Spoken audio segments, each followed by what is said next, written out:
One of the biggest issues with fetal alcohol exposure and the syndrome is how to verify that we know that mom drank.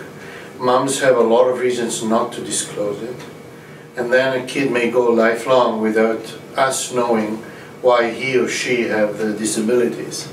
So the question is there a way, or biological way, to find it out? And a breakthrough came about when it became apparent that alcohol stays very little time in the body, but when alcohol meets fatty acids, they could produce a new molecule, a new compound called fatty acid ethyl ester. Sounds long, but basically it's the combination of those two. And fatty acids are abundant in the body. So first it was shown in adults, but what we did in a group in Cleveland, we showed that if baby is exposed to alcohol, the meconium, the first fecal excretion of the baby, the first stool of the baby, will have in it this FAEE, this new molecule. So first we did it in animals, where you can give the amounts and show it. And then we carried on to women who admitted heavy drinking, and indeed we found consistently high levels of the FAEs.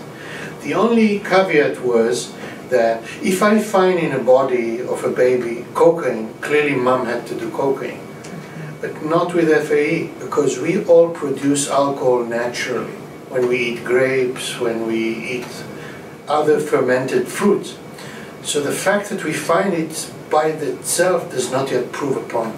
So for 2 years we collected several hundred of women who, because of religious reasons, either Jewish or Muslims, did not drink at all, to see what levels we measure there. And we said those levels are not alcohol.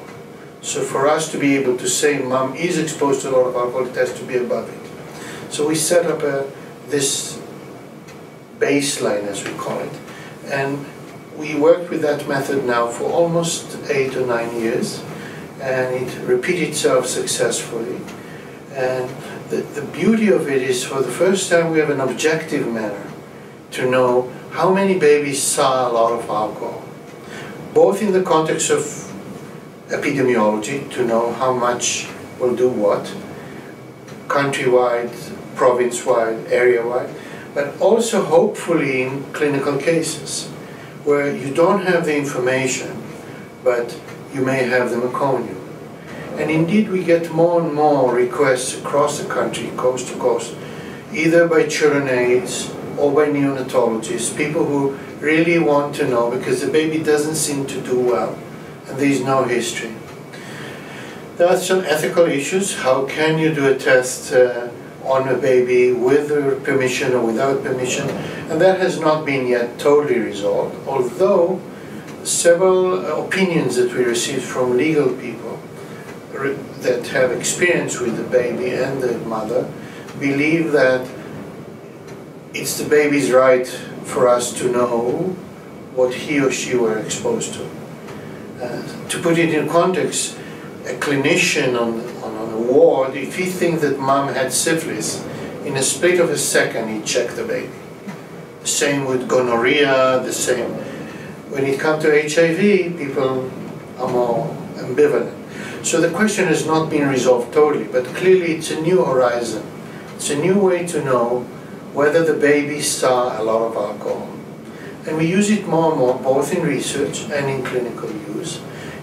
It's done throughout the country now. People send samples, and it's done in other countries too. So I believe this is the new horizon of really establishing how many babies are exposed, how many babies of these exposed may end up having the spectrum disorder.